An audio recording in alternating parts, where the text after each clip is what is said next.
I'm going to read right now, I'm going to call this, for lack of a better thing, an obituary for our dear friend William Pelts. This was put together, and I got this from two OUListas from way back, Eric Schuster and Pat Quinn sent this.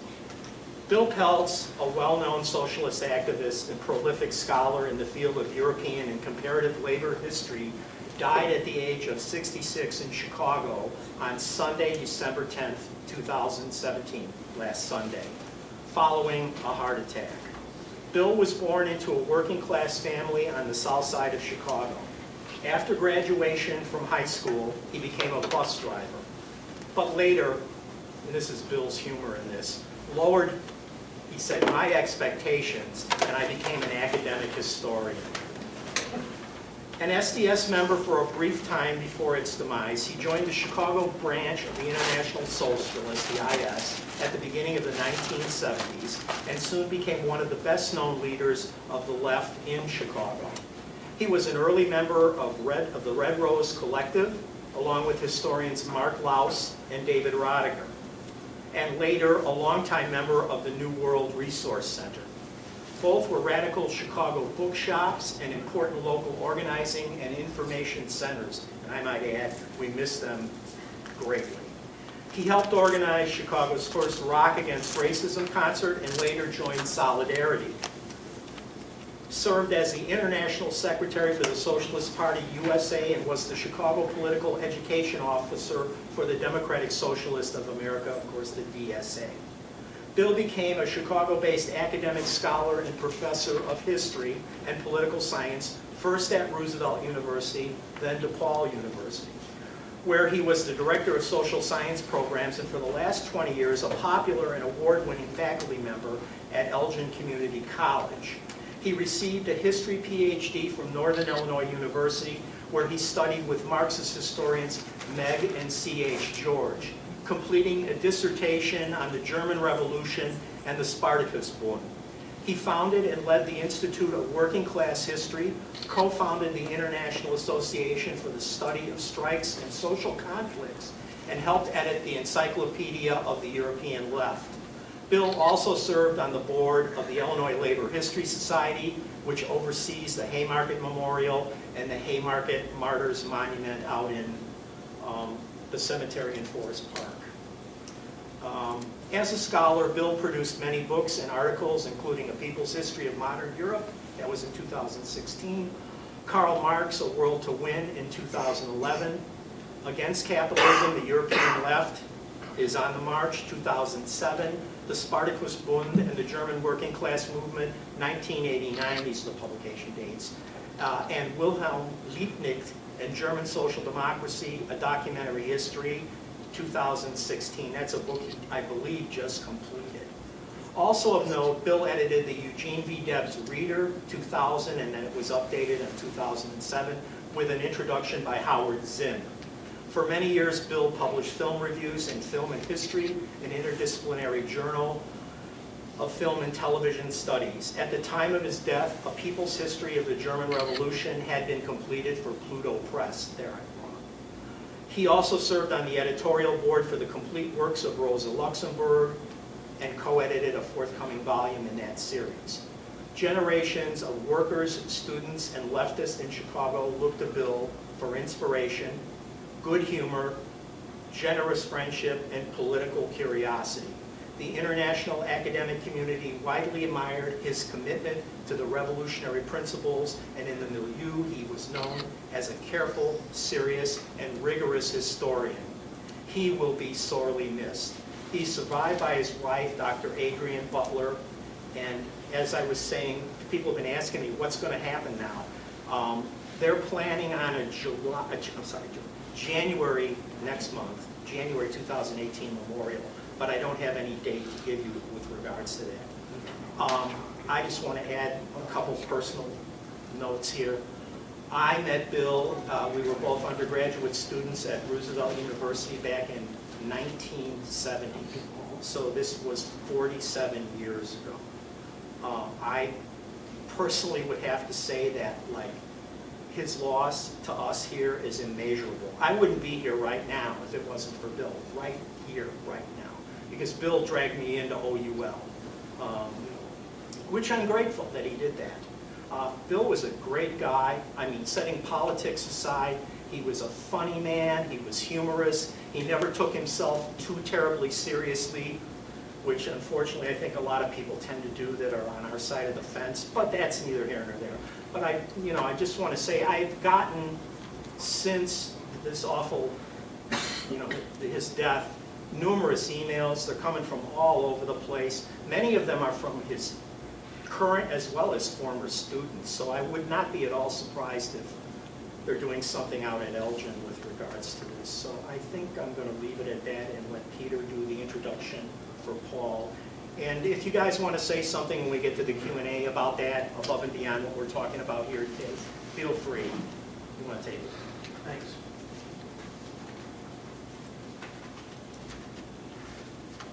Bill.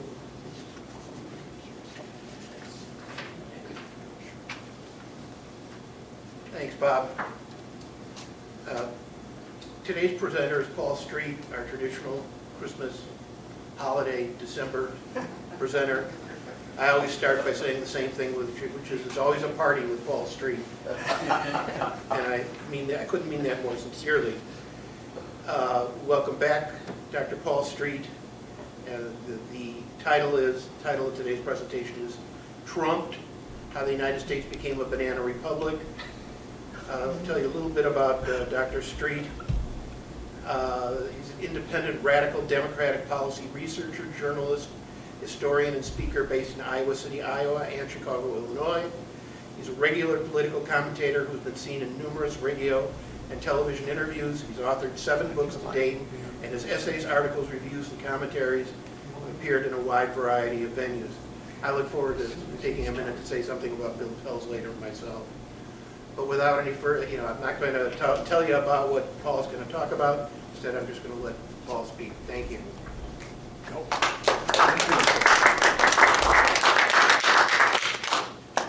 So many left thinkers and intellectuals, many of them from working class backgrounds, I might add, came through Northern Illinois University. It's really extraordinary. We used to call it the Little Red Schoolhouse on the prairie. One of my sort of graduate school mentors, 4 or 5 years ahead of me, sort of took me under his wing and unfortunately died, 4 or 5 summers ago. Some of you may have heard the name Bruce C. Nelson. His book, the book he's most well known for was Beyond the Martyrs, which is a study of the Haymarket social revolutionary movement in 1880s Chicago, and so many other great people I could mention that came through Northern. Lenin is supposed to have said or written that the truth is always revolutionary. I don't know if the Reverend Bolshevik was right about that, but I know we always must start with reality, with the harsh truth, no matter how unpleasant it might be or seem. If we don't, our actions and our hope, which we must never surrender your hope, will be based on illusion and ignorance. You can't work up a real cure based on a false, overly sanguine diagnosis. You don't tell someone with cardiopulmonary disease that they can keep on smoking. It's a balancing act. The dance between what the Italian Marxist Antonio Gramsci called pessimism of the intellect and optimism of the will, between darkness and light, between circumstance and possibility, between determinism and agency. If I have time, I'll return to Lenin at the end of this talk, which feels kind of appropriate since this is, after all, the 100th year anniversary of the last time the Chicago White Sox won the World Series before 2005, which was 1917, and also, by the way, the Russian Revolution. I maintain that everything went to hell in 1919 with the Russian Civil War and war communism and the Black Sox scandal, which gave birth to New York Yankees hegemony in baseball, and it's been all downhill ever since. Babe Ruth and all that. There's no point in sugarcoating our political reality in the United States today. I don't know if banana republic is really the term or the right phrase, but let's be clear, we live in an abject authoritarian plutocracy. The United States, the purported homeland and headquarters of popular self-rule, is for all intents and purposes an oligarchic, autocratic, gangster capitalist republic where the majority populace has about as much input into politics and policy as one might expect in a classic Latin American dictatorship. Look at the obscene tax cut being made in Washington politicians for the holiday season. It is a great Christmas gift to the 1%. It ought to be a call to arms for the United States citizenry and populace. The measure is what New York Magazine, not exactly a Marxist radical publication, calls, quote, a huge windfall for the wealthiest Americans, certain, the magazine says, to exacerbate inequality at a time when the playing field is already tilted towards the rich. And I'm not going to go into all the details of the tax bill. The most concerning one to me is the coming assault on Medicaid, Medicare, and Social Security that will be certainly carried out in order to pay for the $3 trillion increase in the American government deficit by 2027. And you listen to all the talking heads on CNN and so forth, they're positing this as some sort of great hypocrisy or contradiction. What do you mean you're blowing up the deficit? No, that's the plan, that's the game. That's exactly what they do in order to roll back the welfare state. It's nothing new. This bill comes even as the nation is already so savagely unequal that the top tenth of the upper 1% owns as much wealth as the bottom 90% of the country. The first time I heard Bernie Sanders say that, I said, that can't be. I looked it up. And it was vetted Ivy League research, based on the IRS data. It's true. American corporations are raking in record profits. Half of its citizens, of the United States citizens, have no savings. 60% have $1,000 or less in the bank. Half the population is in or near poverty. If you blow up near poverty to twice the federal poverty level, which is appropriate. 21% of our children are growing up at less than the federal government's notoriously inadequate poverty level. It's over a third, 36% for black children, 36% for Native American children. 41 million Americans, 12% of the population, are food insecure. That is, they depend on food banks and other food programs to get by. Adding authoritarian insult to plutocratic injury, the bill was rammed through the upper chamber of the Congress with ridiculous speed, barely a speck of public input. It's been an abject travesty of the legislative process. No public hearings. The measures being rushed through in a matter of weeks with almost no transparency, and I'm sure many of you saw on CNN, the Democrats trying to read the small print written in the margins of the bill at the last minute before the passage in the Senate. What's the rush about? Billionaire, multimillionaire campaign investors have been putting on the pressure. Republican Congressman Chris Collins candidly reported last month, my donors are saying, get it done or don't ever call me again. It's amazing how many Republicans have sort of confessed this. It's kind of like, hey, it's not my fault, but we're screwed. The donors will not let us continue to be reelected. And they know, the Republicans are desperate to get their first big legislative victory since Trump came in. And I know everybody's jumping up and down because of New Jersey, Virginia, and now, of course, Alabama. And yeah, Trump's a little bit ego bruised. Let me tell you, they're about to have a great big party about this tax bill, which is more than just a tax bill, too, by the way. It'll help eliminate millions of people from health insurance. And of course, the big down the road, it's going to lead to an assault on our three big so-called entitlement programs, Medicare, Medicaid, and Social Security. I love the way these things are labeled, entitlement programs. I mean, but stuff is like deferred wages that we paid into, right? Insurance program. They're moving quick, too, because they know their tax reform is rejected by a significant majority of the population. This is the approval rating of the tax bill, 25%. Okay? 52% disapproval, the Republican tax plan. 52% disapproval. Voters say by 59 to 33% that the plan favors the rich at the expense of the middle class. 61% believe the wealthy will mainly benefit. Just a third of the people polled by Gallup think the plan will lead to an increase in jobs. This makes the Trump GOP tax bills what the Atlantic magazine calls among the least popular pieces of major legislation in modern history, with the public rejecting it by a 2-to-1 margin. Among the least popular pieces of legislation in modern history, and yet here in the world's purported homeland and headquarters of modern democracy, it's going through, y'all. Okay? Ain't no doubt about it. Think about that. With an epically low approval rating of 32%, and it's incredibly durable, the way Trump's popularity just flatlined in the 30s, but now he's at 32%. The widely loathed, orange-tinted bad grandpa in the Oval Office is getting ready to sign a viciously aggressive tax bill that most of the population hates. It has an approval rating of 25%. The bill will be sent to the awful one's desk by a Congress whose current approval rating is 13%. It will be a major legislative victory for the Republicans, a party whose approval rating fell to an all-time low of 29% at the end of September. 25%, 13%, 29%. How in the hell are we not all in the streets calling for bloody, or not, better, I should probably say non-bloody revolution? You want to bring your mail-order guillotines with you? You can be mine. The 1793 Robespierre autograph model is available online.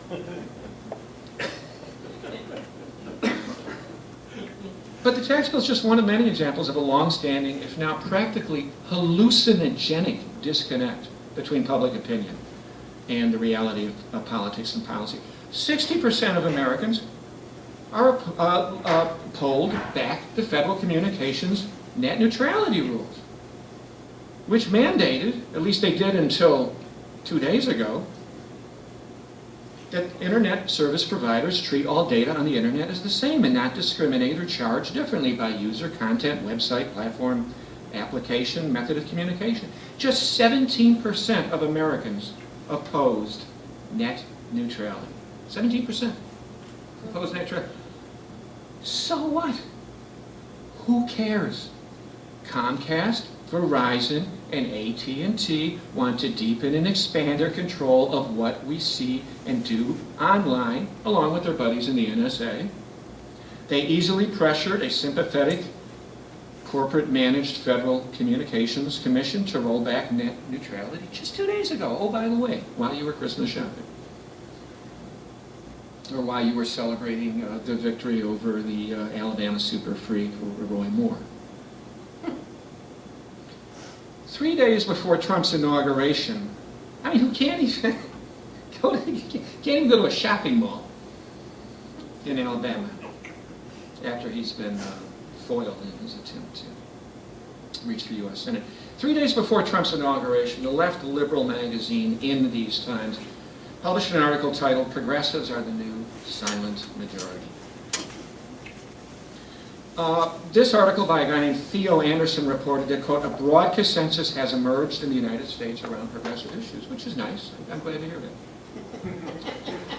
It's been around that forever. I mean, I've been looking at this public opinion data for decades now, and it's true. Most people are, this is a center-left nation on policy. Not necessarily in terms of how people identify ideological defaults, at least with the identifications that are given to them by people at the Pew Center and Gallup. This silent progressive consensus in these times said cuts across economic and social issues and includes even traditional culture, war, flashpoints on most policy questions.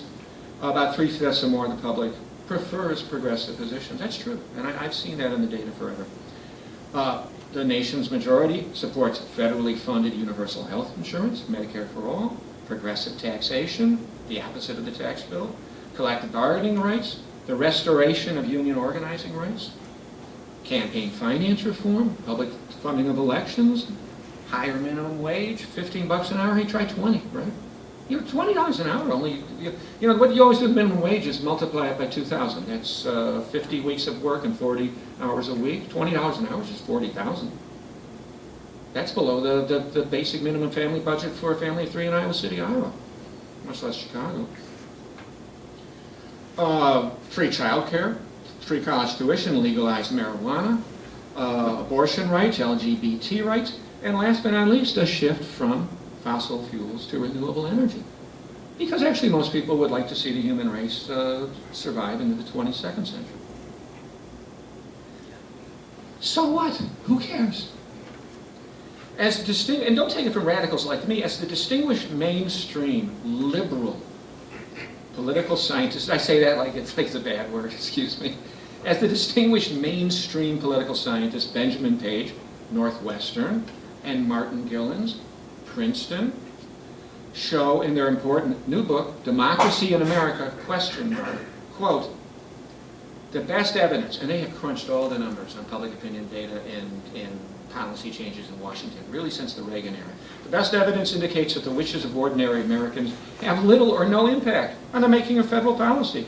Wealthy individuals, this is them, this is Page and Gilens. This is, Chomsky mentioned Page and Gilens to me because he said, it's always useful to cite the mainstream people to say what you already know is true. So they can't accuse them of being like communists.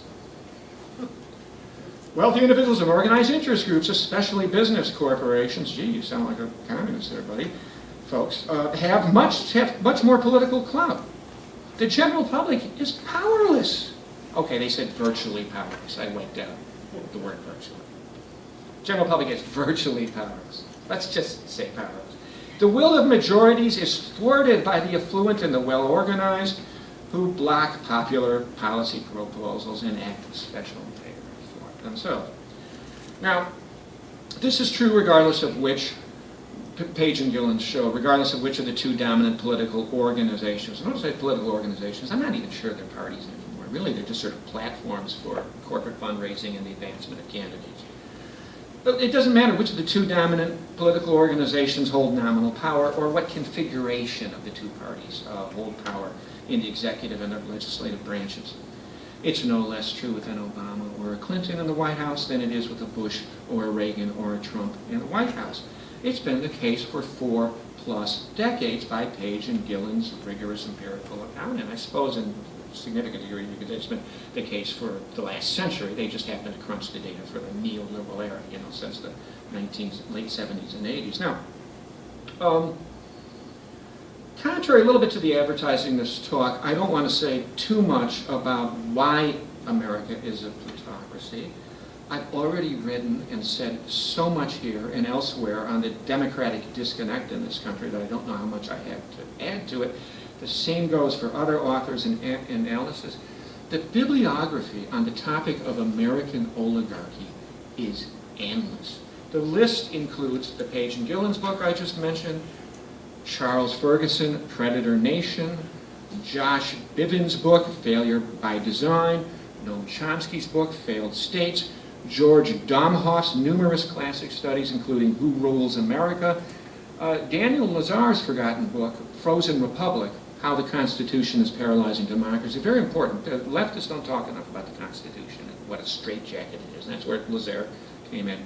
Ellen Mikeson Wood's classic volume, Democracy Against Capitalism, William Robinson's classic book, Promoting Oligarchy, Joseph Stiglitz's volume, The Price of Inequality, Lawrence Shoupp's book, Wall Street's Think Tank, which is about the Council on Foreign Relations, Chomsky and the late Ed Herman's classic volume, Manufacturing Consent, Neil Postman's book, Amusing Ourselves to Death, Henry Giroux's book, The Terror of Neoliberalism, my own books, including, above all, They Rule, The 1% versus Democracy, and that's just for starters. The books about how we became an oligarchy could fill up, 15 pages of bibliography. And I have the distinct impression that Joe and Jane Sixpack, John Q. Public, much of the population, kind of already knows what most of those books go to great pains to show in detail, which is that money talks and bullshit walks. And in the United States, that we live by the golden rule, those who have the gold rule. And I'm not sure any of it is really all that mysterious anymore. I mean, this is what Noam Chomsky mockingly calls really existing capitalist democracy, acronymized, the acronym being RECD, pronounced as wrecked.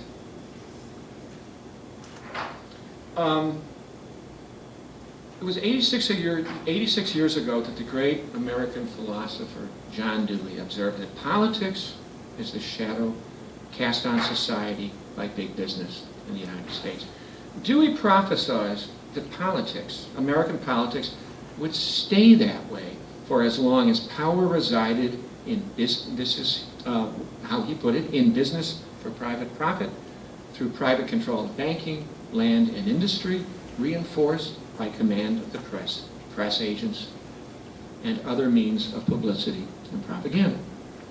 In other words, he said, as long as the investment system, the means of production, and the media are privately owned by for-profit corporations, politics will be the shadow cast on society by business. 10 years later, the U.S. Supreme Court Justice Louis Brandeis made the elementary observation that Americans, he said, must make their choice. They may have democracy, or they may have wealth concentrated in the hands of the few, but they may not have both. Now, Brandeis may not have known it, but his statement was fundamentally anti-capitalist.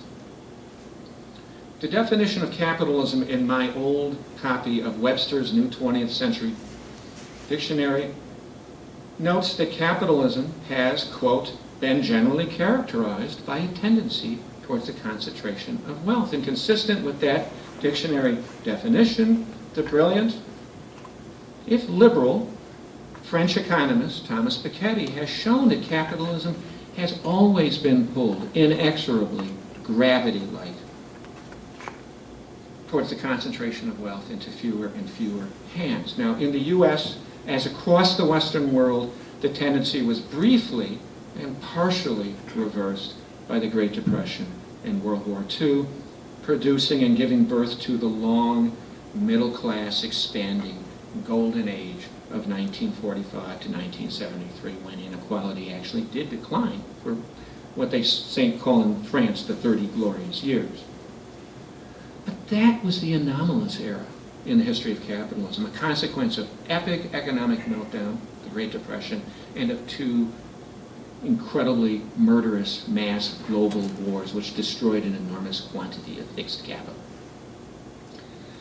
Capitalism has returned to its long-term, longue-durée, inegalitarian, plutocratic, authoritarian norm over the last 4+ decades, and you can't have democracy or anything remotely close to it when the top 10th of the upper 1% has as much wealth as the bottom 90%. Now, having said that, that's a discussion of the plutocratic reality across the long neoliberal era, you might even say across the long capitalist era. Still doesn't quite get you to why Trump. Who really is unlike anything before. I don't want to exaggerate that. We've had some pretty screwed up and wacky and crazy presidencies. I mean, we had a Hollywood B actor named Ronald Reagan. We had George W. Bush, who literally thought that God had instructed him to invade Mesopotamia. But we never really had anything quite as just out the box, off the chart, banana republic, flat out authoritarian, insane, and pathologically narcissistic as Donald Trump in the White House. This is a level of insanity we've never quite had before. And of course, he's got Twitter too. So that's, I think, a whole part. But my favorite, I've got many nicknames for Trump, but my favorite one of all is Boss Tweet. I think, and I didn't invent that one, but I started using it. I really think that's inspired, right? Boss Tweet, the New York City mayor. So why Trump? I think part of it is the extent of the 2008, 2007, 2009 recession and crisis. Really, it's a number of things. I think that's one of them. It was the biggest crisis of capitalism since the Great Depression. And I think Trump's Make America Great Again promise, and while I do think Trump's all about racism and sexism, if you really break down his campaign rhetoric, a lot of it was about this promise to essentially restore the golden age of American capitalism, you know, and bring back jobs and bring back the middle class and all that.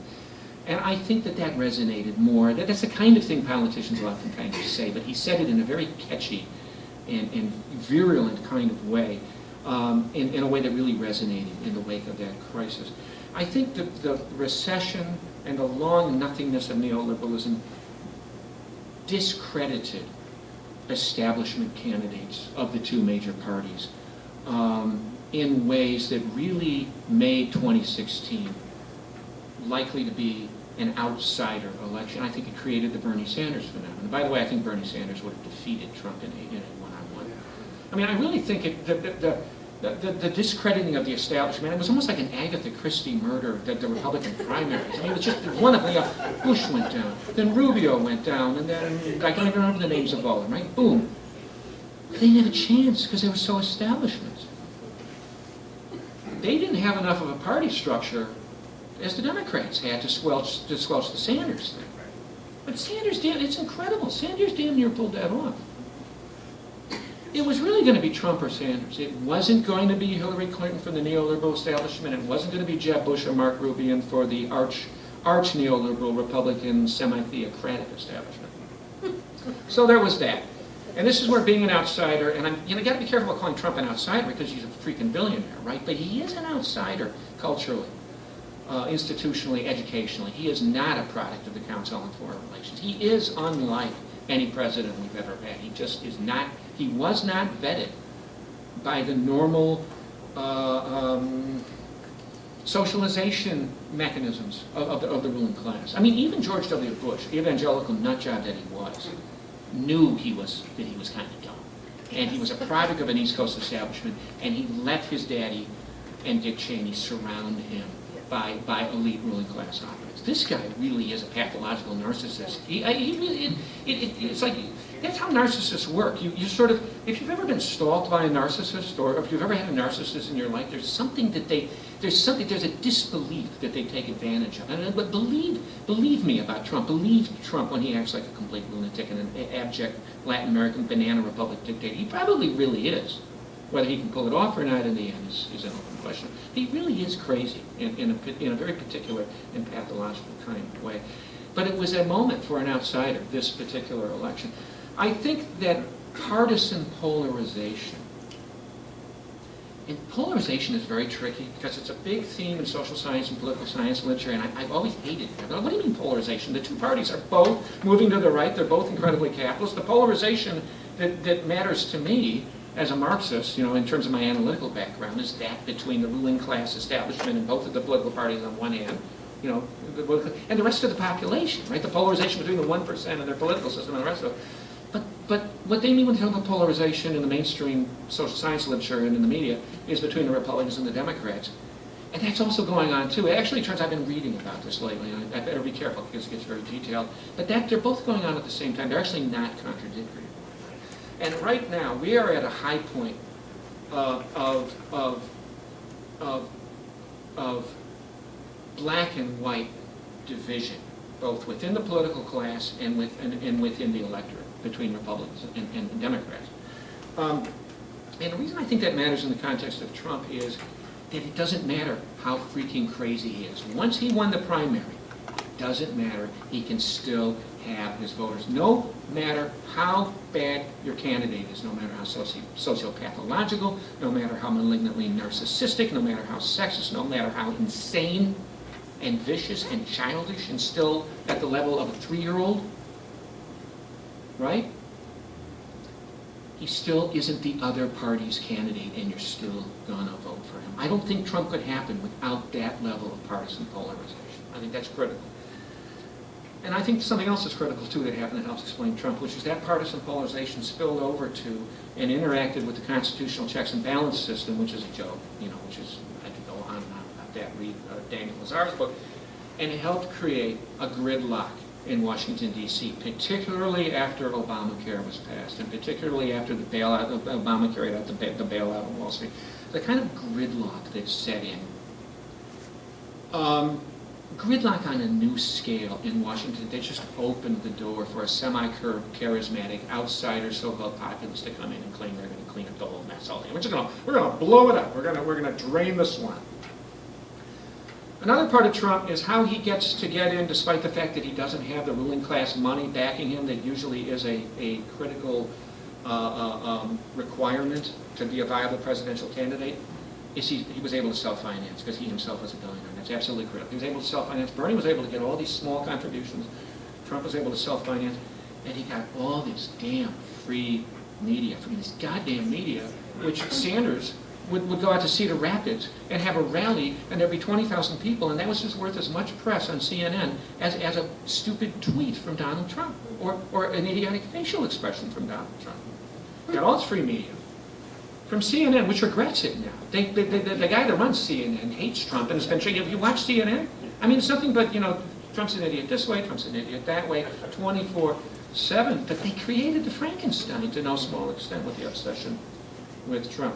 So I think that there's a lot of that stuff's kind of background for it. And then the awfulness. There's a sort of underlying institutional, historical forces there that I just mentioned, but there's also contingency too. If Hillary Clinton had run a better campaign, I think she'd be sitting in the White House. I mean, it's just one of the most epically awful, horrifically stupid campaigns. I'm not surprised by it because I'm from Iowa, so I see the candidates all the time, and I remember Hillary from 07 and 08. She's an absolutely horrific politician. But there's just no goddamn excuse whatsoever. I'm not even talking as a leftist. I'm just looking at it. Just use your brain. You're managing a campaign. She never sets foot in Wisconsin one day after the Democratic National Convention. She just runs an absolutely awful campaign. They think they can just write off the working class completely, right? They just think they can completely blow it off, and that they're basically mobilized just by the awfulness of Trump, right? They were cocky. They were overconfident. It was just more. They're obsessed with data. They thought they didn't have to do knock on doors. They thought they didn't have to do retail politics. They thought they didn't have to do real politics. It's just an awful campaign. Trump gets some credit for winning too, and I'll tell you where. I mean, Trump's an idiot. Don't get me wrong. He's complete, like I said, pathological narcissist stuck at sort of the level of junior high school, and that's generous. That's generous. They even put him in 7th grade, right? That's more like nursery school. But having said that, this is why I give Trump credit. There's no guarantee that he could take advantage of Hillary Clinton because of the problems he had with the evangelical base in the Republican Party. I mean, this was a guy from the Hollywood, from Hollywood, from New York City, with a long documented history of hedonism and sexual harassment. Every 10 years he traded up for a new, allegedly sexier wife, right? I mean, how does that play with the evangelical base? Well, the pussy-grabbing president, right? He's very smart. He gave the vice presidential nomination to an evangelical Christian fascist from Indiana. He guaranteed them a Supreme Court that they want. He guaranteed them, he's been acting on it with a whole bunch of Federalist Society right-wing Christian appointments to the federal bench. And he's been remaking the federal bench in accord with their wishes. And he gave them the abortion issue and the whole thing, the whole Christian. It was very bright. And I don't think in other words, he got Ted Cruz on board, and he got the Ted Cruz voters on board. And I don't think he could have done that. I don't think he would have won the election without doing it. So that's where I give him some. That's where I give him some credit. So, more interesting to me than the, I think, non-mysterious question of why the Democratic disconnect exists in the U.S. right now is the intimately related question of what's keeping people off the streets. And I say that with all due apologies to the people that are on the streets, and I know people that are. But really nothing like in the numbers that accompanied the initial election inauguration. And I, by the way, was part of 45 people who shut down Interstate 80, all the eastbound traffic, thereby garnering an act of legislation in Des Moines. Right about Iowa City. I don't know quite how it happened. We were just marching. It was not long after Trump was elected. We said, let's just keep going. So we just went and walked 2 miles north and just shut down the interstate, which in retrospect looks like a pretty smart thing to have done. But now the penalties are like 18 times what they used to be for blocking traffic in Iowa.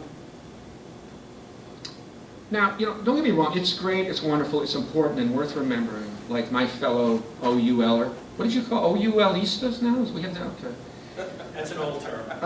And my one-time co-author Tony DiMaggio, and like this guy Theo Anderson in these times said, it's wonderful that most of the population remains progressive, It's wonderful that most of it remains left-leaning, at least in their core policy sentiments that they relate to pollsters. And it's good that, as Jerry Harris showed, and I thought a really interesting and brilliant OUL presentation last August, that Trump does not, in fact, represent anything close to a hegemonic fascist power bloc in Washington.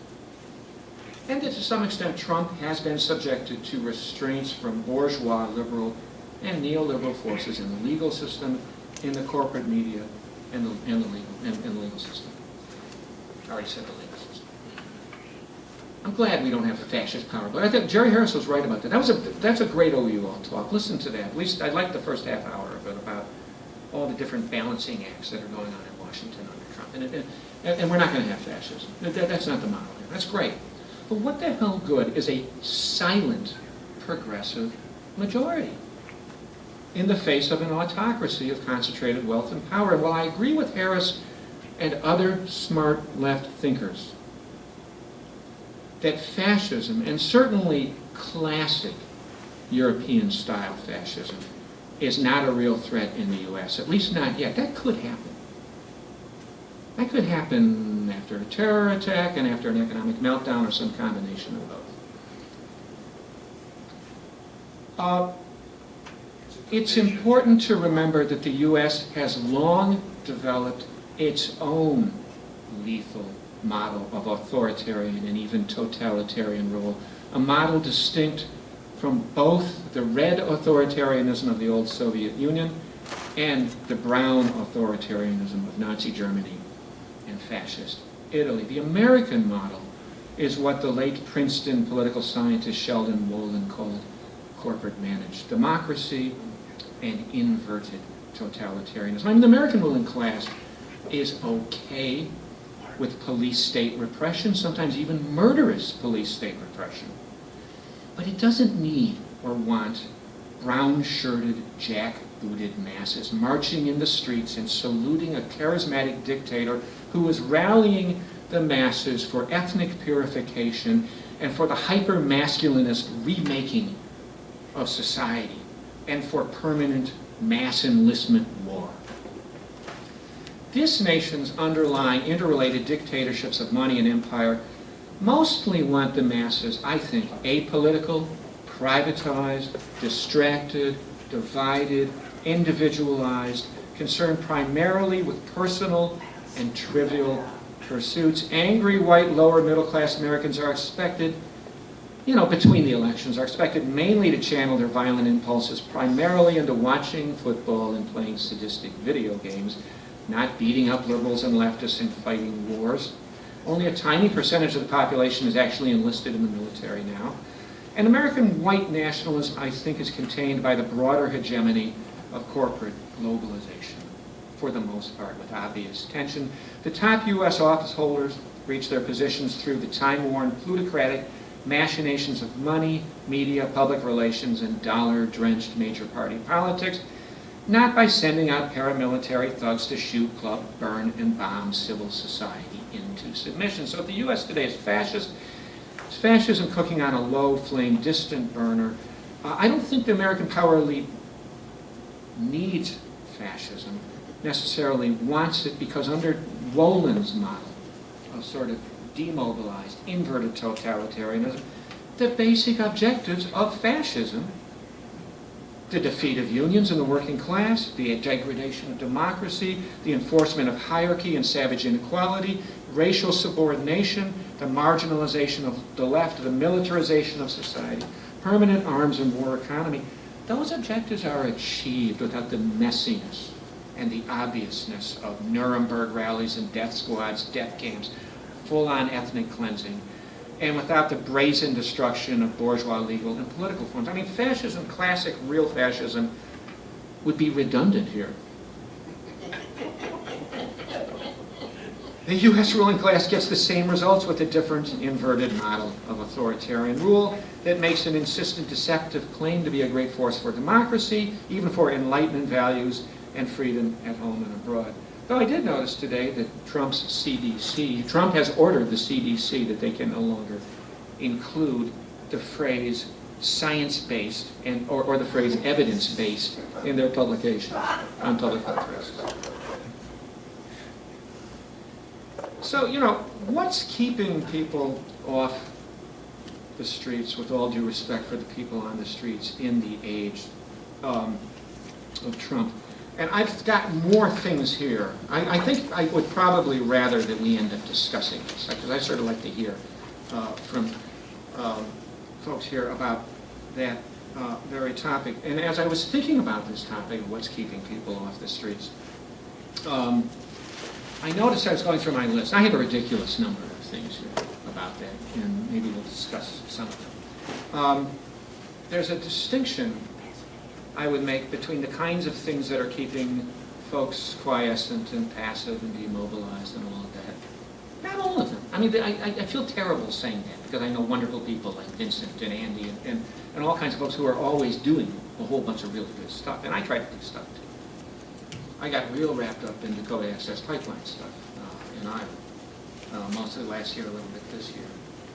Got thrown out a couple of bank lobbies in Iowa City, if you can imagine that. Including one bank that I had to move to because Telesur English got hit by, where I write for, got hit by economic sanctions under Obama. And the only way we could get writers for them could get paid anymore was through euros. So I had to move my little business account for my writing from my community credit union to a bank that handled international transfers, right?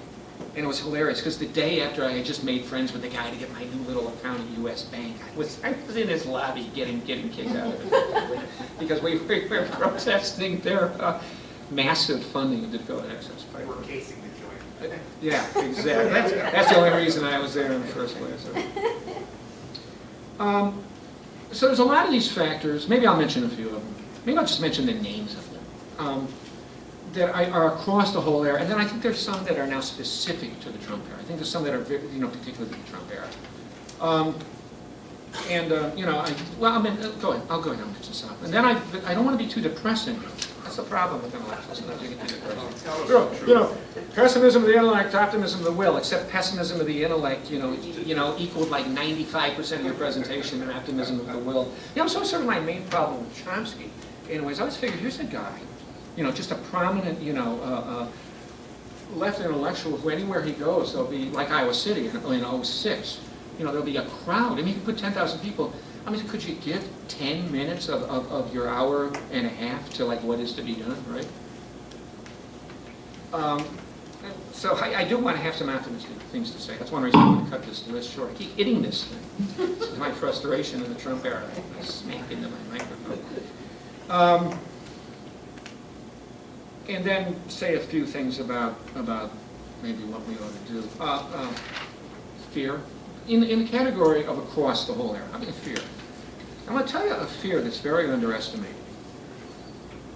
The United States is very distinct and very unique among modern capitalist so-called democracies in employment-based health care. So this is a country where if you do or you say anything, either on or off the job, you don't just put your own particular job at risk, you put your health care at risk. And furthermore, you put your loved ones, often enough, you put your loved ones' health care at risk. I think I'm amazed at how rarely that is mentioned as a problem. This is one of Francis Fox Piven's great points, is that our workplace bargaining power, our power in the community, in the workplace, in the neighborhoods, has a lot to do with the strength of the welfare state. If there's no welfare state backing you up, you depend completely on it. So I think that fear of job loss is a really underestimated factor that keeps people quiet. I mean, what the hell does First Amendment free speech and public assembly really mean? And when you put your whole goddamn career employment at risk, and I say this as someone who probably has significantly damaged their career prospects in academia because of my insistence on being more than just an armchair, Marxist. And this is part of why I didn't get real happy about the Nazis in, what was the town, Charlottesville? The guys who law the Nazis. I mean, I hate Nazis, be careful, if you're excited that some of them lost their jobs because they were found doing extreme things. That happens to leftists all the time. And I don't know what free speech and public assembly really means when you put that much at risk. Police state, it's still alive and well. I mean, I'm not going to do a history of McCarthyism or the original Red Scare or the second Red Scare. It's a big reason we don't have a left in this country right now. We really don't have one cohesive institutional left in this country anymore. And that's a great victory of McCarthyism. And a lot of our political history, all of the stuff that I just talked about, is sort of always kind of contingent upon the absence of a left. A lot of things would go very differently if there was a left. We really haven't had a cohesive, through thick and thin, organized left now for damn near half a century. And a lot of it has to do with flat-out repression. And repression has not gone away by any stretch. I haven't heard of the murders on the scale of the FBI murders of the American Indian movement and the Black Panthers. But repression is absolutely alive and well. And of course, what's new right now is the internet and the absolutely total surveillance that it permits. And I had experienced this in painful ways in Iowa City, where we found out that the state legislator in Des Moines was in contact with the Iowa City Police Department, which is constantly monitoring social media, and damn near knows what you're going to do before you're even going to do it, right? There's no point in trying to keep secrets anymore. Expect observers at all your meetings. It's sort of part of the rules of the game. So I think the police state and the fear of the police state is still a very big factor. Here's another factor that I think doesn't get enough mention about why we don't have more activism, and that's time. I'm always sort of struck by how time does not get enough mention as a democracy issue. There's completely how the early American labor movement understood time. If you go back and look at early American labor history, first they fight for the 10-hour day, then they fight for the 8-hour day. You know what they say when they fight for the 10-hour day? And I'm talking about shoe workers and clothing workers in like Boston in the 18 teens in the 1820s. So what good is this so-called democratic revolution, called the American Revolution, when nobody has any time to actually participate in it, and we're all too exhausted to participate in it? If you look at Ira Stewart and the 8-hour movement of the late 19th century, 8 hours for what we will. 8 hours to study what's going on, 8 hours to understand public events, 8 hours to become informed, 8 hours, 8 hours to work, 8 hours to sleep, 8 hours for what we will, 8 hours to participate in a democracy. And it was a wonderful, brilliant Marxist book that came out in the 1990s by Juliet Schor called The Overworked American. And she did this like super cool left analysis of why American working hours are so long. By the 90s, they were longer than Japan. Everyone said, oh, Japan. Oh, we blew past Japan years ago. Plus, we have so many low-wage jobs that we have a kind of overwork where people are overworked because they're working 2 or 3 jobs, which is not the Japanese model. And she did this wonderful Marxist analysis of why that is. So it's very connected to the decline of the labor movement, too. But she treated it just as kind of like a stress issue or a health issue or a family issue or a relationship issue. And it's all of those things. People complain about being overworked all the time, and it's part of their backs are going bad, heart disease, tension, stress, divorce, alienation from their children. But it's also, I think, fundamentally a democracy issue. You cannot have movements when people don't have time to participate in them, and when they're too exhausted to participate. Destruction of unions is huge. Maybe my nomination for the most underestimated factor in the rightward drift of American political life over the last 4 years is the fact that when I was born, when I was a little kid, 35% of the workforce was unionized. What is it, 5% of the private sector now? It's just like barely still hanging over double digits in the public sector? That's a huge change. Unions were big mobilizing institutions. I'm not a big fan of American business-style unionism, but unions had a very big role to play. And unions going away is not just about deindustrialization, because Canada has also deindustrialized. The whole modern capitalist world has rolled back manufacturing significantly, and none of them have rolled back unionization rates anywhere to the same extent as the United States has. So deunionization. There's this ubiquitous sense that the poor and the struggling are personally and culturally responsible for their own plight. Sometimes even sort of subliminally believed by people who would tell pollsters that we ought to have a social democratic welfare state and we ought to have progressive taxation and all that. And it's one part of their mind. The other part of the mind, the poor uncle, the poor brother, or the poor people down the street are viewed as personally responsible, which is just a ubiquitous message in our culture, right? In our political culture, even in our in culture, and that tends to militate against solidarity and people acting on behalf of the poor people who are going to be screwed, for example, by this tax bill, absolutely, because it's their own goddamn fault. People are obsessed with self in this culture. This is deeply reinforced in the media.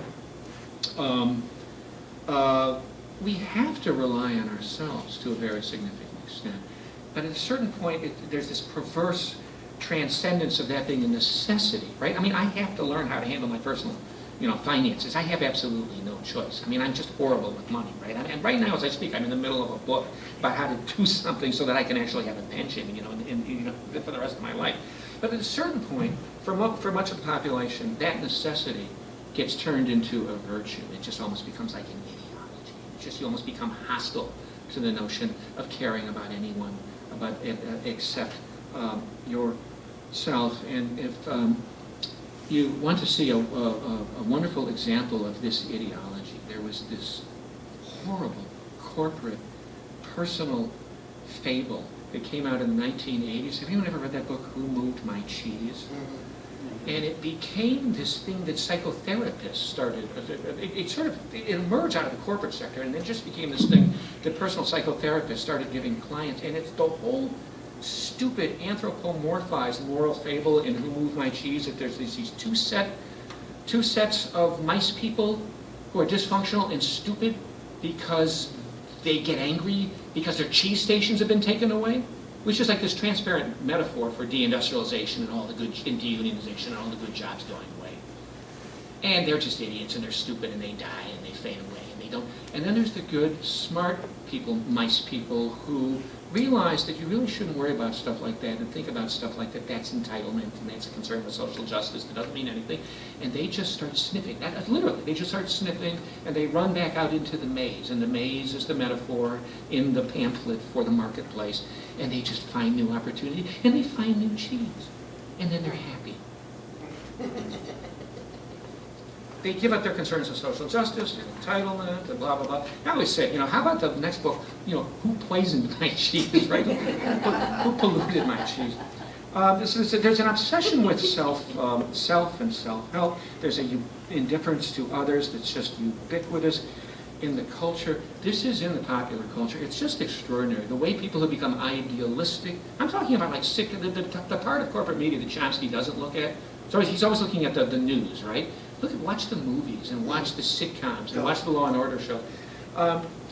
Again and again, I used to track this. You see you see these storylines of how stupid people are who get idealistic about other people and social justice and concern for other people. I remember a Fresh Prince from Bel Air that came out in the 1980s where, remember Fresh Prince was a guy from lower class Philadelphia, and then everything's so horrible in the ghetto that he gets sent out to his rich uncle in Bel Air. Well, the family gets visited by an aunt who was a Black Panther from the 60s, and she comes out and she pollutes Fresh Prince with all these wonderful ideas like power to the people and social justice and all that. And at the end of the half-hour episode, she is exposed as nothing but a devious, manipulative, pathological narcissist who just tries to advance egalitarian ideals to destroy everything good in the world. And that's a recurrent kind of theme. Despair and hopelessness is just ubiquitous right now. I know so many people who have a background on the left who have sort of just given up. And there's no alternative, and blah, blah, blah, and some of them get into self-help, and self-help and despair sort of come together in this notion that I've started to hear from people that, the system, this despair and self-help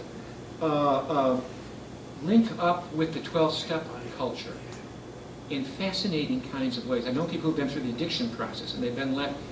And the Serenity Prayer, if you've ever been through a 12-step self-help movement, which is, God, give me the power to distinguish between, what am I trying to say? To distinguish between things I can change and things I can't. Give me the courage to change what I can.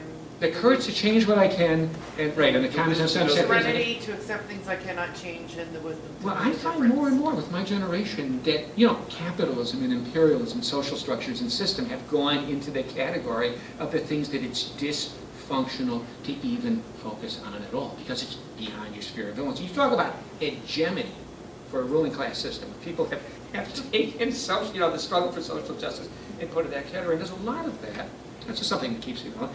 Flat out, physical and mental illness in the United States is just off the charts in terms of mental and physical incapacitation now, compared to other industrialized societies. Our addiction numbers are off the charts, our suicide numbers are off the charts, our sense of alienation and isolation and atomization are off the charts, and there's ubiquitous low self-esteem ingrained among millions of people who are underwater and failing in a society which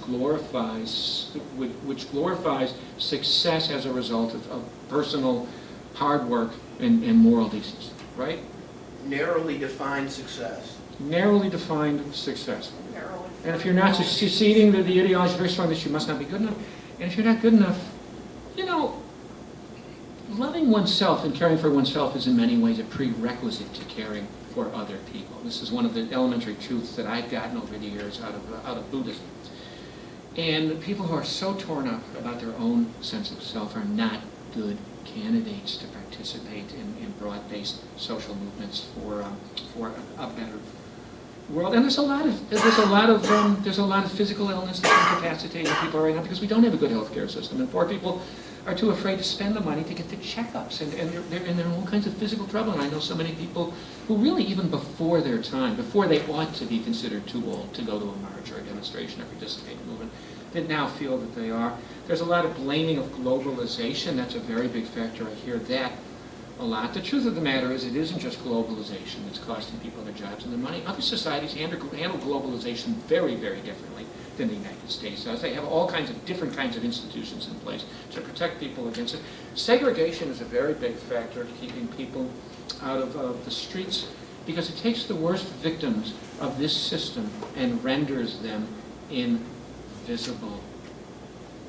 And you don't know enough about black experience because you don't see enough black or Latino or American Indian experience. And mass incarceration just makes it worse. And mass incarceration and felony marking make people unlikely to engage in some of the heroic confrontations with the police state that Wicker Park young tattooed anarchists would like the people to participate. I'll never forget that the height of the anti-Iraq war stuff, I gave a talk at Columbia College, and these white kids started complaining, where are all the black people here? I'm ready to take on the capitalist state. I said, you know about felony record? Those people take on the capitalist state every day of their lives on the west side and south side of Chicago, and now they're marked up with 2 felonies already. I've got more things I could mention here, and it'd go on and on and on too long. Election madness. We are obsessed with elections, with this notion that we get meaningful input into how policy made, which is false, by going in the voting booth every 2 minutes, for 2 minutes, once every 2 or 4 years. And I'm finding now with New Jersey and Virginia and Alabama that the Democrats are really cranking up the election madness all over again, right? They can get us to completely focus on electing a Democrat. I find that Democrats are most dangerous, actually. This is why I actually would prefer Democrats in the White House. I find Democrats are most dangerous when they're out of power. Because when they're out of power, they get to feed the narrative that everything's wrong with the country, is that the wrong party, the Republicans, are in power, that that's the problem. The problem in this country is we got a Republican White House, and they get to pose as the left opposition when they are no such thing. And you just see everything. I noticed this in Iowa City. Everything that's going around, hovering in the margins, is indivisible. Hovering in the margins is MoveOn.org. Hovering in the margins is all these Democratic Party front groups who want to continue the Democratic Party's long-standing role as the graveyard of social movements and channel everything, always, into a get-out-the-vote campaign for the Democrats in the next biennial or the next quadrennial election. And even though the elections take place every 2 or 4 years, the election madness never stops. And I really see that in Iowa because it's the presidential state par excellence. It's really extraordinary. The only state that comes close is New Hampshire. now we're being put to sleep by talk show hosts every night who murder Trump nightly. And it sort of feeds this illusion that Trump really must just be a passing tree and it's going to go away. He's not an autocratic authoritarian that's going to, blow the world up to smithereens. Every single night, it's extraordinary. He's like the gift that keeps giving for a late night comedian. And now, and there's Trump, and then there's the illusion that the rule of law will ultimately triumph, and that we're going to be able to impeach him, which is going to be a hell of a thing to do with the partisan composition of the Congress right now, and all of that. Now, there are good things happening too. I'm aware of that. I'd like to hear more from people about what they think, from your own experience, from people you know, is keeping us from shutting things down, as we did in Iowa on Interstate 80 after Trump was elected, on a regular basis in the face of this madness that's going on with Trump. Another big factor I'm seeing keeping people quiet is disgust. They can't watch. Have you noticed this? This goes on with a lot of my friends and my wife. My wife's like this too. Turn that shit off. I can't listen to that orange-faced asshole anymore. I get that. I really do get that. And that's deliberate. There are a lot of interesting documents about that. That's deliberate Republican strategy. There's been the deliberate strategy to make American politics so ugly, so offensive, so disgusting, so sociopathic, so narcissistic, so negative, that everyone just runs away from it in horror. Doesn't vote, doesn't do anything, and then it's like, yeah. I'm going to some of the good things that I think are going on. We have the greatest model of pathological narcissism. And a lot of us have narcissistic tendencies and pathological tendencies that we need to work on if we're going to build effective movement. Every day on the news, on the 5:30 News, CNN, MSNBC, there's someone you can point to and tell your kids, don't be like that. They have put in the presidency probably. I was sitting around years ago with some friends before Trump was even a political phenomenon. We got drunk. My wife has this funny habit when she gets mad at you, you're the worst person in the world. She goes, whatever, or the stupidest person in the world. So we were kidding her. We had a few drinks. She said, well, who is the worst person in the world? This was about 2012. You know who won? Donald Trump. Donald Trump. That's kind of useful. There he is. Don't be like this. That's kind of neat. I've never seen more understanding in my life, in American political history, that the awful, ridiculous, hideous, disgusting Republican that's in the White House owes his presence there to how screwed up the Democrats are. It's kind of been there. It was there with Carter, and it was kind of there with Gore and Bush in 2000. But this is now more so. That people really, especially young people, they really get it that Hillary and the DNC did this too. And that gives me hope that as we rebuild and we rebuild movements, there's going to be an outflanking of the neoliberal Democrats. I feel more hope for the outflanking of the neoliberal Democrats in the resistance response to Trump than I've ever felt before. I think that's very. The Sanders thing was useful. And there's some interesting things going on in Iowa City with people, former Bernie Sandernistas joining DSA. And I have problems with DSA, but then getting in there and forming an anti-war group within DSA and getting them to think about some of the problems Bernie had with the defense budget and Pentagon system. So that's hopeful. Millennials are cool. I wish I hadn't been McCarthyized out of academia right now, because 18 to 29-year-olds respond more favorably to the word socialism than they do to the word capitalism. 71% of millennials think there ought to be third and fourth parties in this country, as opposed to like half of baby boomers. That's cool. The ruling class is just abandoning us completely. That's actually kind of useful. That's kind of good. That's when I've seen a lot of discussion like this on the left with this tax bill. What's wrong with these fuckers? I mean, they even were going after people having graduate degrees. At a certain point, you're attacking the very basis of your own system. You're tearing up your own system. Well, yeah, they're globalizationists now. They don't care. There's hope in abandonment. Automation is incentivized in this tax bill and is about to go through the roof. They're leaving us with nothing. They've been de-developing this country for 40 years, and Trump is accelerating. That's kind of useful. Right now down in Cuba, they have more development around eco-socialism and participatory permacultural economic development, in part because they had no choice, because they've been abandoned. Russians and the U.S. embargo. We can work with those interstices in the spaces left behind as capitalism avoids it, learn how to grow our own food, form our own work cooperatives, develop our own means of production, and develop our own society. I'm wrapping up. I hate to see the collapse of what's happened in the academic job market, which I've lived, which I've seen, which I've known many folks dealing. On the other hand, I don't completely mind the fact that a lot of folks who are really smart and have a lot of skills, the kind of skills that go into being an academic, are not just going to be sort of sucked into that publication world and that quest for tenure world and that endless kind of creation of a monograph that is only read by 8 other people in your field and then sits in a library and gathers dust for 2 decades. That those people in that middle ground that have a lot of education need to become Bolsheviks or name your type of leftist and bring that skill set to building social movements. I'm not completely upset about the collapse of the internet, too. If in fact that's what's going to happen, it's going to cost me some money if I can't write on TruthDig anymore because net neutrality wipes out TruthDig and counterpunch and lack of gender report. On the other hand, every day, millions and millions and millions of people just sort of sit and stare into glowing computer trellis screens and thinking they're doing something really meaningful by having a Facebook rant. And I'm a perpetrator in that regard. That's absolutely no doubt. You know, instead of meeting up with real people in real cafes or in real workplaces or in union organizing halls or, Jesus, even Buddhist meditation centers, or you name it. It's all good. Lenin's What Is to Be Done, I said I'd mention Lenin at the end, was not a blueprint of an alternative socialist or anarchist future. It wasn't a laundry list of policy proposals. It was a call for organization.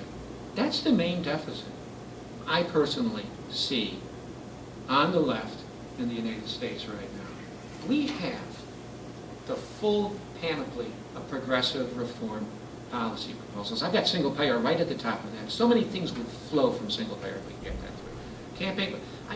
Campaign finance reform, progressive taxation, relegalization of union origins. There's no mystery about what we're for. This whole notion that we're all negative, nattering nabobs of negativity, we're just against, we're just anti, is complete bullshit. You know, the translation for that is you have alternatives and we don't like them. We've got all kinds of alternatives and we have had them for decades. There's no shortage of visions of what a socialist or a communist or an anarchist future would look like. We've got that. I could cite some of those for you. What we don't have is organization, and that was actually, we have some, we don't have enough.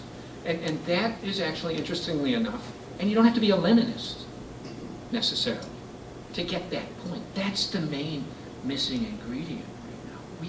We have got a lot of left people. We have a lot of left sentiments.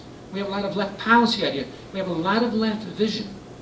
We don't have a left organization, a through thick and thin, steady left organization.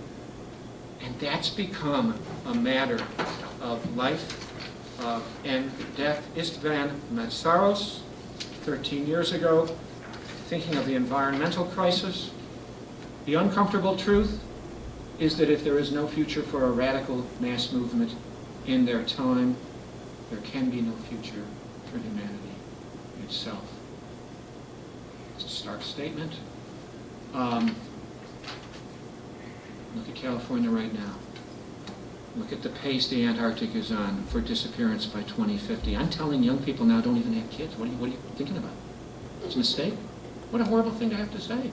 But the life support systems of the planet are scheduled for disappearance by 2050, right now. In 2 decades, we can change that. We can't do it with Facebook rants or just screaming or yelling and getting around and running around and even running in the streets, which I'm really good at. Got to have organization. Okay, we got about 25 minutes, so take your time.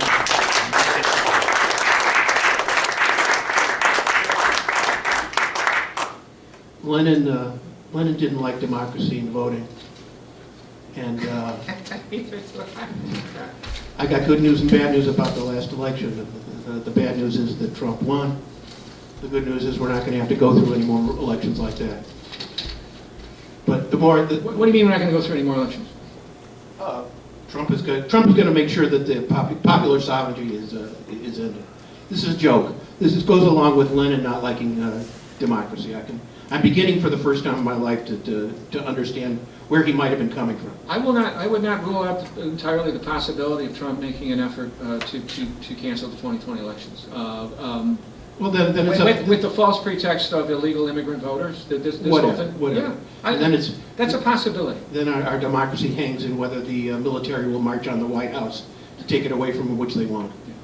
But I want to, first of all, I want to set out, of all things, a shout out to you, because the first time you spoke here, I heard you repeat something that I first heard on NPR through one of the radio programs, which was you were in the run-up to the 2008 election, you were telling your son who to look at, and you said you told your son to look at, of all people, who's going to be President, Barack Obama. Yeah. And then when you repeated it here, I realized that you were the one who'd said that. I could have bet on Las Vegas too. It was like 101, and I did. Well, yeah, well, you know, lots of things. Lots of things we all could have done differently. If there's an answer to your question that I can add to, and I'd rather talk to you more about it afterwards, I had a lot of experience with recovery from addiction and mental health problems. And there's a state people get into, and it's common, it has commonalities in many, many different dysfunctional states. And one of the hallmarks of this state is the tenacious opposition to anything that violates any of the truths of that state. And unfortunately, that's not going to be stressed enough in your Buddhist in your Buddhist teaching, because too much of the Buddhist thinking in the past is by people who have some intellect, and not enough by people who have this pretty good with dysfunction, where they will fight tooth and nail in order to maintain that dysfunctional view. And that's my best explanation, which I'd rather get into personally with you into detail. In terms of all things, it links up with the being amused to death phenomenon. We're the most over-entertained society on earth, and that entertainment has invaded and captured such institutions as religion and politics and the media and other things. Most of the institutions in the society do the opposite of what they say, and I'll talk to you about that afterwards also. But if I was to add anything to what you said, and you gave many, many, many answers for why there's not a on the ground, on their legs left in this country, it's also because people are fighting tooth and nail to maintain their, I hate to say, false understanding of why things are the way they are. And it's an emotional thing. It's not a factual, intellectual thing. So I want to go on, and I want to speak very for a moment. I'd like to say my piece about Bill Pelts, who was a friend of mine, a professor of mine, teacher, political mentor of mine. I took 6 courses with him at DePaul, 4 independent studies, and I have a little tiny window into Bill Pelts that not everybody else had the opportunity to see, which is at one point I was collecting those 2.5 by 2.5 floppy disks, and Bill had some extra ones, and I did something I shouldn't have done. I looked what was on one, and there was his autobiography. And he said that he went to Miami of Ohio and wanted to change the world like a lot of us do before we go to higher education, and he decided he could do it best by being a history teacher. And I just want to add that we all understand that you go into undergraduate school, and sometime around the time you get out, then the compromises begin until you're at the place we are now. But Bill, that was an element of Bill's path, and I can't say enough great things about Bill's teaching. In his later classes, people would, the first day of class, they asked, "What are you doing here?" And someone said, "Well, my older brother said I shouldn't graduate without having taken a class by Bill Pelts," because he was an unbelievably entertaining, engaging, and informative lecturer. But aside from all that, I really don't have much else to say to you. My little cynical joke is that rolling brownouts are the only thing that are going to bring Americans out into the streets, because people are so atomized and isolated behind their computers. Capitalism couldn't have planned it better, and it wasn't anybody's plan.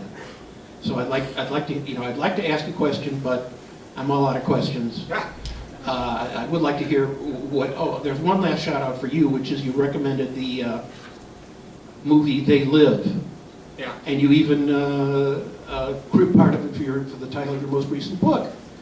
And a friend of mine had borrowed it from a faraway library for me, and another friend's card-carrying tinfoil hat, hangers in the window, paranoid relative was extremely impressed that I would be watching They Live. So that's something that I now have in common with some of the more paranoid dysfunctionals in this society. So I want to hear what you have to say. They Live, I'm very struck by how artists, and They Live is film, and I think particularly of novelists, how extraordinarily well 20th century novelists, and then throw in Carpenter, filmmaker, have outlined in many ways some of the very things that we're facing right now. I think of Orwell's 1984, but probably just as significant is Huxley's Brave New World. And I actually think it's both of them at the same time. And that's one of the problems with Postman's Amusing Yourselves to Death. He sort of sets up this dichotomy. I think they're sort of both going on at the same time. Chomsky more gets the Orwell thing more and doesn't get in. Postman gets the Huxley thing more. But actually it's both. If you look at 1984 carefully, there is an amusement culture for the proles. There is this kind of fake entertainment culture that's kind of a hustling.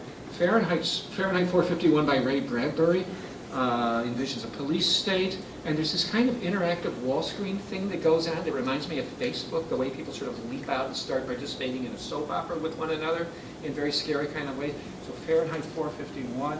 Robert Brunner's novel, The Sheep Look Up, portrays a future of ecocide and environmental destruction with hints of global warming in it. I could go on. I don't think the American dystopia now, I hate to use the word dystopia, is one of them. I think it's almost like a mixture of Orwell, Huxley, Bradbury 451, Brunner's Sheep Look Up, Jack London's The Iron Heel, The Handmaid's Tale. I can't remember the arch-theocratic sexism that's kind of having a comeback these days. I could go on and on. I think what you're running up against with some of those people that you're talking about in the recovery, or the people who won't accept anything, is Google up Leon Festinger's theory of cognitive dissonance. I've noticed this over many years, that the left intellectual, in the tradition of the Enlightenment, just wanting to believe so badly that the rational presentation of facts is going to somehow alter people, when in fact, not only does it not alter them, when you confront people with the reality of the tax plan, or the reality of the, just name the horrible social policy that you're against, and someone who is completely embedded in the right-wing, self-reinforcing ecosphere of Fox News, Talk Radio, Breitbart, and all that, not only do you not get anywhere with them, you actually deepen their attachment to what they already believe by presenting non-fake news. Because in Festinger's theory, you're creating a kind of dissonance between what they think and their reality that they just find too intolerable, and they double down on it. So the people who were saying in the 1950s that the Martians were going to land on the planet on this day, and then the day came, they believed in it more after the day came. They invented a new day. And that happens all the time. So it does suggest a need for a more emotional response that's focused that's spoken less just on facts and more on frames and sort of empathy and sort of, you do have to kind of step in their shoes to some extent and think about how they're thinking. I've noticed more and more, I've given up on a certain part of the population and trying to argue. I don't do Thanksgiving and Christmas arguments with Republicans, which it doesn't go anywhere. It actually makes it worse. On the other hand, it's really, that lockstep right-wing population is probably only 20-25% of the population. If we had any kind of our shit together at all, they'd be remarginalized. And we have this institutional framework, and particularly our electoral college system and our federalist system, and the way we allot representation, that that has like a hall of mirrors magnifying effect on the amount of power that these people have, these people that hooked in with Trump. There is that. Northern Illinois University, I am so distraught about the pricing out of people I'm old enough to remember being able to go to Northern Illinois University. I'm not a working class kid in background, but I went to school in Northern, a lot of working class kids. And I mean, like my wife, you go to Little Red Schoolhouse on the Prairie, and she could pay for her tuition with a waitress job. And the tuition was in the hundreds. And I saw dozens of just working class kids from towns like Rockford, Illinois, come from Northern Illinois, and become left-wing intellectuals. Can you imagine that? And we've made that impossible. All kinds of people like Bill Pelts came out of working class backgrounds and became fully capable of doing that. Said he was a bus driver. I used to be a bus driver. And many of them got high school certification and went out and became high school teachers. And when I was teaching in the 90s every once in a while, I would get kids from Homewood Flossmoor High School, and I'd get kids from St. Charles High School. And normally, in history, you start with nothing. You literally, it's like one of the fields where you nothing from high school at all. Like, no other field is quite that bad. You literally have to undo their high school education. First 3 weeks of a U.S. history survey as a leftist professor is to undo high school history. Except if they've been to Homewood Flossmoor High School and studied with Mr. Prine, or been to St. Charles and studied with Joey Wegler. They teach trigonometry in high school. They teach all kinds of advanced stuff. Kids are fully capable of getting the whole story. They should be able to we neglect K-12 education completely. Most people don't go to college. We've destroyed civics. We've destroyed high school history. We've destroyed high school political science. It's taught by the political the football coach. It's at the intellectual level of home economics. It's a disgrace. We're putting most of the people out of the job market with high school degrees only. NIU cranked out a bunch of high school teachers. So did Rochester. So did Rutgers. So did UW-Madison for a while. You'd run into them every once in a while. We wiped that out. I noticed Bill Pelts ended up teaching community college. You know, you want to teach working class people? Teaching community college. It's almost the same demographics as a military. And you won't publish much.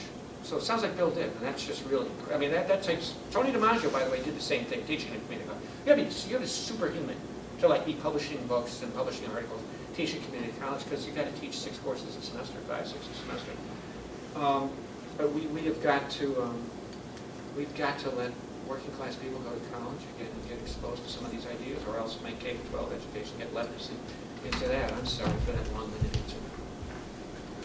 Here's a real activist, unlike a moaning intellectual like me. Well, I was really fascinated by your talk, Paul. Thank you very much. It certainly prompted a lot of thoughts in my head. I appreciated your taking on the whole notion that we've got fascism now, Yeah. because it's so opportunistic, and it's a backhanded compliment to the Democrats. It's a backhanded endorsement, and virtually all of the organized left has fallen into this, and I think is setting us back. It's great that people flooded out into the streets, post Trump's election, because it was an insult to anyone that was concerned about sexual harassment and the racism against immigrants and so forth. But it's been perverted into this.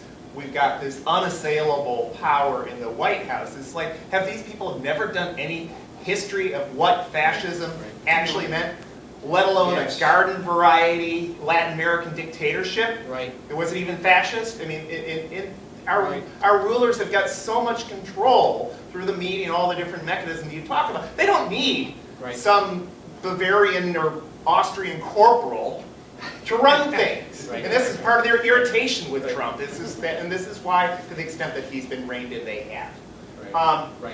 And what is... And it's all Russia, too. Yeah. But I have a real problem with what might be termed the tankies in our movement, who, they hate the Russians, therefore we must like Putin. And you look at it as a gay activist, have been to Moscow, look, Russia is not a nice place, and the enemy of my enemy is not my friend. Right. And I noticed that too. And all the problems with racism in Russia versus people in Chechnya, et cetera. I mean, if you actually study the country, it's not a fun place. Right. For most working class people. No doubt. Are we truly obsessed with elections? Or is this just because we're bombarded with this shit every year? Right. when 25.3% and Yeah. 25.1% vote for the approved candidates, and basically half of the eligible population votes for none of the above. Yeah, that's a good point. In spite of all that propaganda that, those of us who are in social media, we get it as much as anyone. And when the alternative, I just heard this quote, and I can't remember who it was. It may have been from, Obama. It was just in this past week's news, Yeah, where he said it said that Trump couldn't clean the toilets or shine the shoes. It's like, okay, we don't have a lot of shoe shiners out there anymore, but what class contempt is radiated by this, and yet the Democrats still can't figure out, why they can't get working class people to support them. After all the lies about we're going to have a card check and we're going to shut down NAFTA, et cetera. I mean, it's so. Where did Bernie's movement go? I'm not involved in DSA, but I mean, if you're going to talk, I mean, there's a phrase about religion, it's the hope in a hopeless world. I think elections are the hope in a hopeless world, and in many respects, Bernie's movement, quote unquote, reflected that. Yeah. And of course, it predictably shut down the moment the primaries were over and throw it into Clinton. In terms of what's happened to our movement, and I can't claim to have all the answers, otherwise we'd be having thousands of people in the street. But I think part of what has happened is when people give up on national politics, they go local, and the local is a lot less visible. That was in here, and that was one I skipped through. It's like that whole go local completely. Yeah. And we saw it during, many people here are older, they saw the anti-war movement, and I think one of the tales we've been telling ourselves for a long time, which is only partially true, is that Obama killed the anti-war movement. Actually, the anti-war movement was dying in the second Bush administration, unfortunately. Yes. And I think part of it is you bang your head against the wall, you have lots of big demonstrations and nothing changes, and people were already giving up, and then what was left of the movement largely went into the Obama administration, the candidacy for the first elect, and that was it. I think, why aren't more people in the streets? When you look at the Black Lives Matter movement, or any number of anti-gentrification struggles, and et cetera, who are you butting your heads against? It's Democrats. It's local fucking Democrats. Yeah. Over and over again. Sorry for the F word there, you can blank that out, get it on YouTube. And, we just had our hats handed to us on homeless rights stuff by our Democratic mayor. And over again, through things like TIFs and so forth, they just steamroll this shit. And these are the people that we're most facing in Black Lives Matters protesters around, is with Occupy before. It is primarily Democratic Party mayors. So I think that when you have the NGOs really pushing for the Democrats over and over again, and young people who are saddled with debt, they want to be involved in the movement, they need to make a frickin' living though. They're tempted, they can't go the professorial route anymore, so they go the NGO route. Select few, yeah. And, that's stuck, and is a total dead end, and it's wholly owned by the Democrats. So, where do we go from here? How do you convince that 20%? I've got a brother who's one of them. The sky is not blue, and no amount of telling him that will change him. We are in the almost the longest post-war expansion. It's been a pretty crappy one for working class people. I think your analysis of the hangover, the 08-09 recession, which for black people largely has not, you look at the homes underwater in this town and so forth, has not ended. Yeah. When that next recession hits, this time, Trump will be probably blamed for it. It's in all likelihood going to happen in the next couple of years. Of course, he'll blame the Mexicans and whomever else. But I think that our big task is to prevent the Democrats from reaping the rewards of that. And I think your question, your closing question, your call for organization, it begs the question, what kind of organization? Because the kinds of organizations we've had out there are like the Tribune and sometimes of old, where one would break a story and the other would ignore it and vice versa. It was like they proclaim themselves to be the entire left.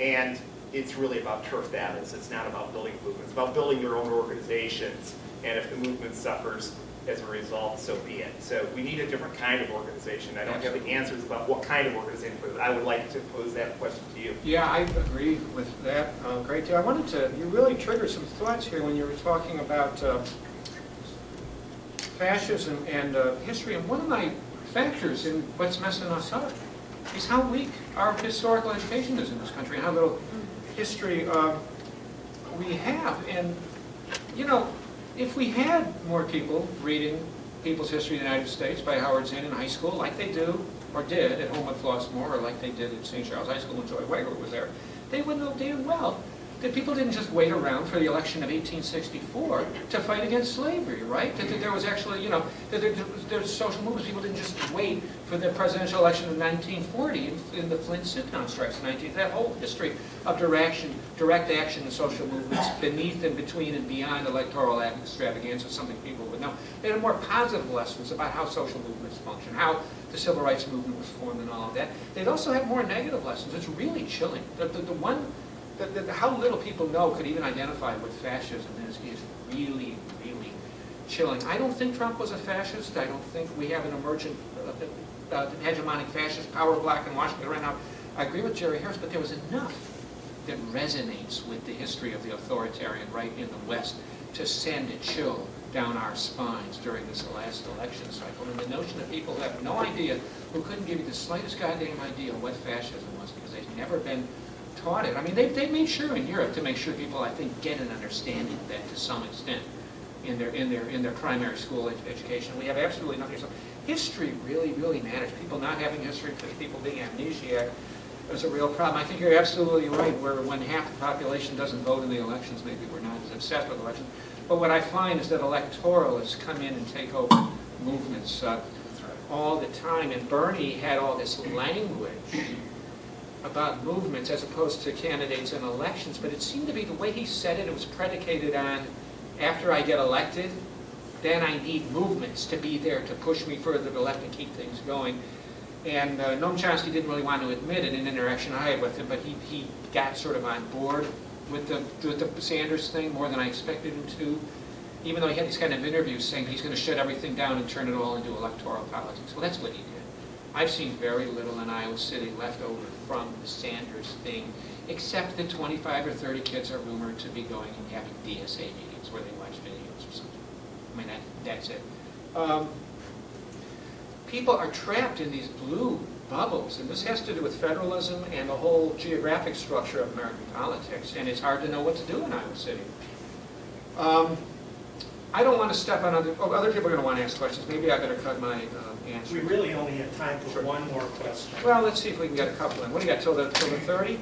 No, it's not that. It's the length of how long this will be. Okay, all right. That's not the problem. Let's talk after, because I have something Yes. more to say about the local thing, because I really came up against the limits of go local on the Dakota Access Pipeline. Yeah, we can continue this. Yeah, we can talk later.